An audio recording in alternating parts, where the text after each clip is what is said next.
Bagaimana, saudara, kita hidup pada akhir zaman. Kita perlu kuat dan teguh pada akhir zaman ini. Bagaimana kita harus hidup pada akhir zaman ini. Akhir daripada akhir zaman ini. Di mana dunia sudah dipenuhkan dengan dosa, penuh dengan stres, saudaraku, penuh dengan pertengkaran, penuh dengan kepalsuan.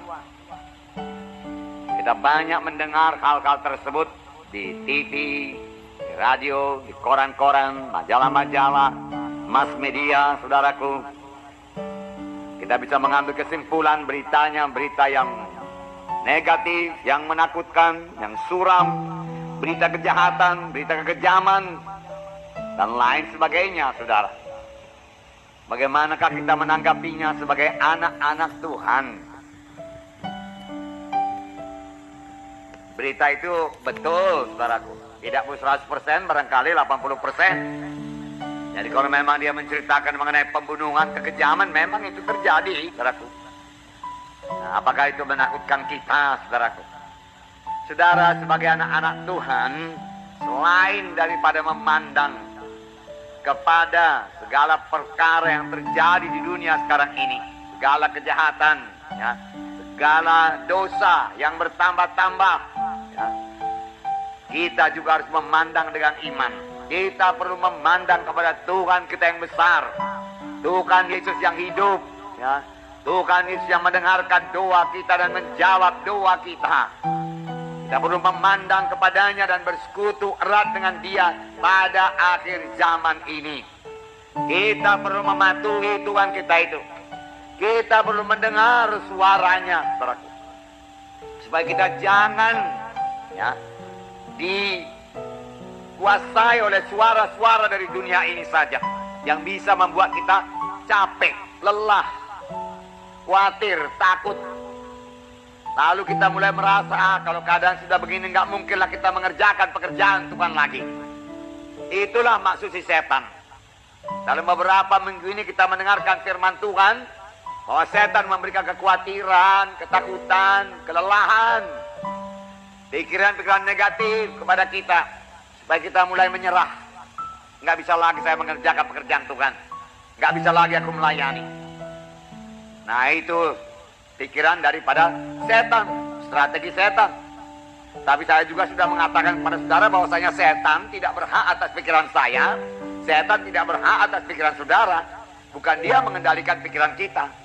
Dia memang bisa menguasai pikiran kita sepanjang kita mengizinkannya. Kita terima buah pikirannya, kita terima suggestion-nya,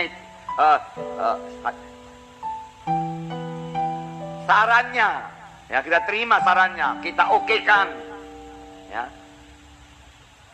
Lalu saudaraku, dari situ dia bisa membuat kita khawatir, takut, tidak berani bergerak, tidak berani menginjil.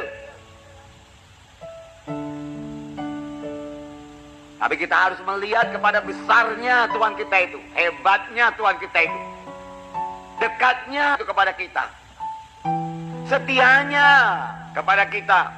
Dia tidak pernah meninggalkan kita, tidak pernah membiarkan kita. Kita harus memandang kepadanya. Jadi kita lihat dari segi iman, segi firman Tuhan, dengan memandang kepada kebesaran Tuhan. Kita lihat dari segi rohani. Kita percaya penuh bahwasanya bukan setan yang mengendalikan dunia ini. Amin. Ya, Tuhan Yesus yang mengendalikan dunia ini.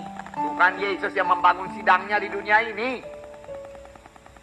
Dan Tuhan Yesus berkata, pintu alam maut tidak bisa mengalahkannya. Kerajaan setan tidak bisa mengalahkannya. Jadi saya percaya penuh bahwasanya gereja pasti bangkit di akhir zaman.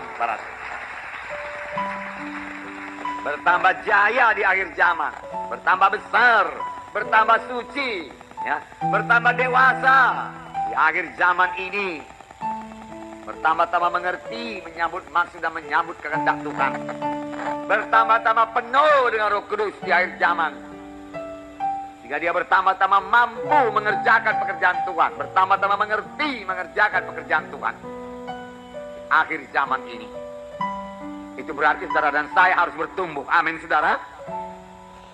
Nah, Maurice Cerullo pernah berkata, don't look to the bigness of your problem, look to the bigness of your God. Beri tepuk tangan. Haleluya.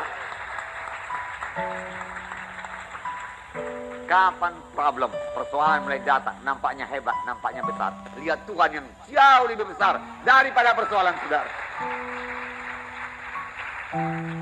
Kapan orang-orang yang punya kuasa di dunia ini, saudaraku, mulai mengalami pekerjaan Tuhan, pandang kepada Tuhan yang jauh lebih berkuasa daripadanya. Saudara, sebelum Tuhan Yesus naik ke sorga, dia mengucapkan satu perkataan yang sudah biasa saudara dengar. Tapi pada hari ini Roh Kudus menghidupkannya kepada saudara. Di mana Tuhan Yesus berkata, segala kuasa. Bukan sebahagian kuasa.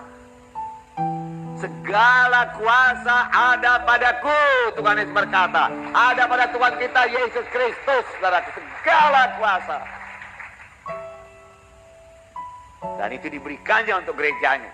Untuk kepentingan gerejanya. Gerejanya yang memandang kepadanya. Yang beriman kepadanya, saudara. Tidak bisa dikalahkan, saudara. Luar biasa menjadi anak-anak Tuhan. Segala kuasa.